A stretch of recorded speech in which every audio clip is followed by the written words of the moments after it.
जनतामा चेतना र जागरण पैदा गर्ने कुरामा नलाग्ने अनि वंशको शासन खोजेर त्यसो भए त जाउँ त राणा शासन।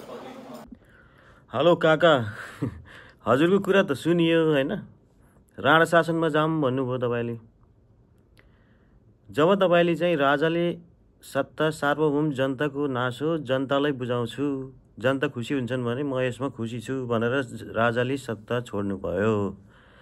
सत्ता छोडिसकेपछि जनतामा दिएको सत्ता, जनताको हातमा दिएको सत्ता जनतालाई दिएको नाश हो।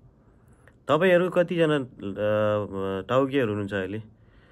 शेरबहादुर देउवा, केपी ओली, बाबुराम भट्टराई, माधव कुमार नेपाल र प्रचण्ड, यतिजनाले चाहिँ तपाईले 17 वर्षदेखि घुमी फिरी तपाईहरुले चाहिँ देश लुट्नु भयो। तपाईको हालत के थियो? गाउँबाट राजनीति गर्न निक्लेको मान्छेको हालत कस्तो हुन्छ? न तपाईहरुको कुनै फ्याक्ट्री छ, न तपाईहरुको कुनै कम्पनी छ, न तपाईहरुले कहीँ अरु काम गर्नुहुन्छ।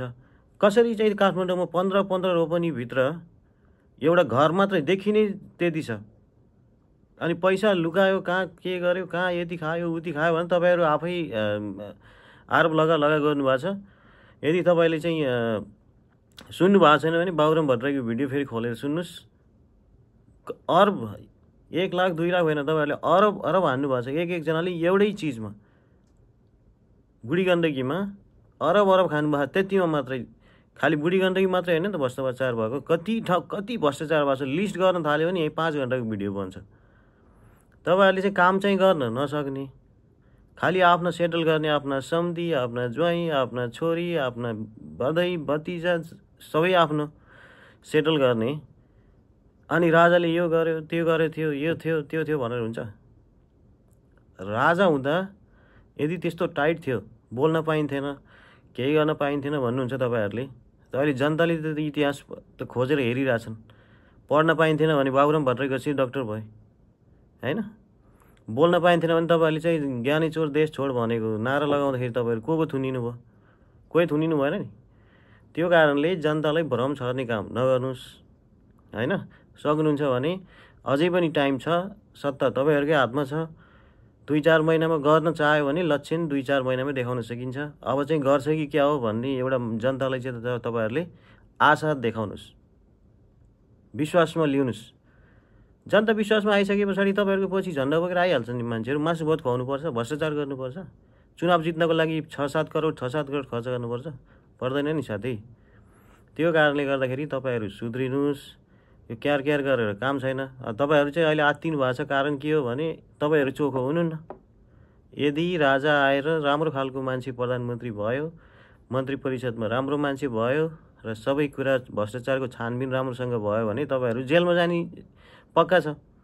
त्यो कारणले गर्दा तपाईहरु आत्तिनु भएको छ।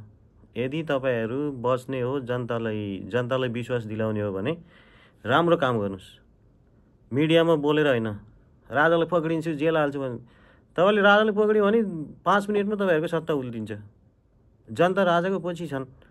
जहाँ जाँदा पनि देख्नु भएको छ नि स्वागत कार्यक्रममा कस्तो भइरहेछ। तर आनन्दले बसिरहेको, खाली उहाँले त्यही आफ्नो चाडपर्वमा यताउता शान्तिनु एउटा चाहिँ वक्तव्य फाल्नुहुन्छ, त्यो पनि देशवासीको नाममा ल शुभकामना यस्तो दिएर फाल्नुहुन्छ। त्यतिमै तपाईहरुको सातो होस उडेको छ भनेपछि चोरको खुट्टो काट भन्दा चोरले खुट्टा निकाल्छ भने जस्तो भएन त सर यो। त्यो कारणले गर्दाखेरि राम्रोसँग काम गर्नुस्। अझै पनि जनतालाई तपाईले विश्वासमा लिन सक्नुभयो भने टाइम छ। होइन भने जनता फ्रस्ट्रेसनमा परेर केही विकल्प नभेटेर बाटोमा आउने एउटा केही न केही विकल्प चाहियो नि। त्यो कारणले गर्दा रोडमा आइरहेछन्। तिनीहरूलाई मन बुझाउनुस्, राम्रोसँग काम गर्नुस्, सुध्रिनुस् भन्न चाहन्छु। तर तपाईहरुलाई जति भने पनि लाग्ने कुरा चाहिँ होइन हैन? यो किन 17 वर्षदेखि जनताहरु त बोलै छन् नि त। बोल्दा साथ च्याप समातेर जेल हाल्दिनुहुन्छ। राणा शासन भन्दा के कम छ त यो? केही कम छैन नि। उभिरहेको मान्छेलाई गोली हान्नुहुन्छ। कार्यक्रममा राष्ट्रिय गान चलिरहेछ, माथिबाट अश्रु ग्यास फाल्नुहुन्छ भनेपछि तपाईहरु देशद्रोही हो, देशद्रोही। देशको राष्ट्रिय गान चलेको बेला कसैले अश्रु ग्यास हानेर मान्छे तितर पार्न पाइन्छ? पाइदैन नि। त्यो कारणले गर्दा तपाईहरुले धेरै गल्ती गर्नुभएको छ। एकजनाले होइन, जति पनि पार्टी हुनुहुन्छ नि तपाईहरु गणतन्त्रवादी भन्नुहुन्छ, हामीले पनि त्यहीमै विश्वास गरेको, तर केही भएन कि केही भएन। अलिकति आशा गरेको र गर्छ कि क्या हो भन्ने त हुनुपर्छ नि, त केही नगर्ने, खालि आफन्त मात्रै पोस्ने, यताउता राम्रो काम गरिरहेको मान्छेलाई निकाल्ने। मन्त्रीको चाहिँ के गरेन भने मन्त्रीतिर लोयल भएन भनेर त्यो कर्मचारी सरुवा गरेको भनेर हिजो केपी सरले भन्नुभयो। मन्त्रीलाई के थाहा छ, कति पढेको छ? कर्मचारी, नेपालका कर्मचारीहरूभन्दा मन्त्री भएका मान्छेहरू अनपढ छन्, गवार छन्। तिनीहरूलाई के थाहा छ? केही थाहा छैन। तिनीहरूले मन्त्रीको पालना गर्नुपर्ने होइन। कर्मचारीहरू जनताको र देशप्रति उत्तरदायी हुने हो र तिनीहरूलाई कानुन बनाएर दिएको छ, त्यो कानुन पालना गरेर तिनीहरूले काम गर्ने हो। त्यही काम गरिरहेको थिए तिमीहरूलाई चित्त बुझेन। के भयो अब त्यहाँ केमा सेटिङ मिलेन अनि भन्ने बाटो भयो कि प्रधानमन्त्रीहरूको यताउता ऊ मानेन। त्यो कारणले तपाईँले निकाल्यो भन्नुभएको थियो हिजो होइन, त्यो पनि गलत छ। त्यो कारणले गर्दाखेरि यदि तपाईँहरू पनि लामो समयसम्म गणतन्त्र टिकाइराख्ने हो भने तपाईँहरू चाहिँ सुध्रिन जरुरी छ। यति एउटा मात्रै विकल्प हो अब गणतन्त्र जोगाउनको लागि चाहिँ सत्तामा बसेका मान्छेहरू चाहिँ सुध्रिन जरुरी छ। जति पनि नेता भएर गएका मान्छेहरू छ, पहिला बहुत विरोध गर्थ्यो, विदेशी दलाल भन्थ्यो। अहिले विदेशी दलाल होइन, तिनीहरूको सारा सन्तान विदेशमा छन्।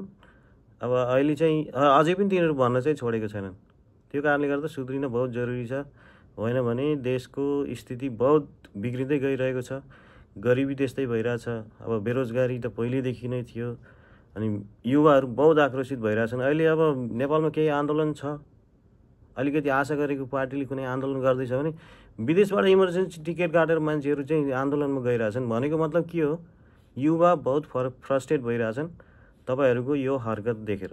त्यो कारणले गर्दा यस्ता हरकत गर्न छोड्नुहोस्, देश विकासमा लाग्नुहोस्।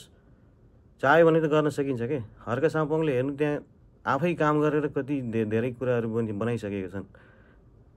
बालेन शाहले हेर्नु अलिअलि गरेको पनि एकदम मान्छेहरू अहिले खुसी भइरहन्। बालेन शाहले पनि त्यति धेरै गरेको त छैन, बजेट त्यति धेरै खर्च गर्न सकेको छैन, पुरै पैसा खर्च गर्न सकेको छैन, तर पनि हाई गरिरहेछन्। किनभने मान्छे विकास निर्माण, देश विकासको लागि चाहिँ एकदम भोका भइसकेका छन् देख्नको लागि।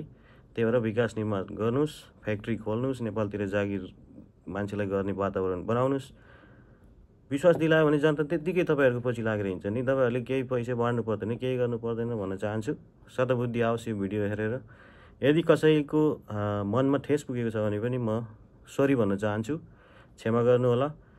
र यदि त्यस्तो केही साह्रै नराम्रो केही कुरा छ भने पनि कमेन्टमा सल्लाह सुझाव दिनको लागि म अनुरोध गर्न चाहन्छु। हस्त नमस्ते।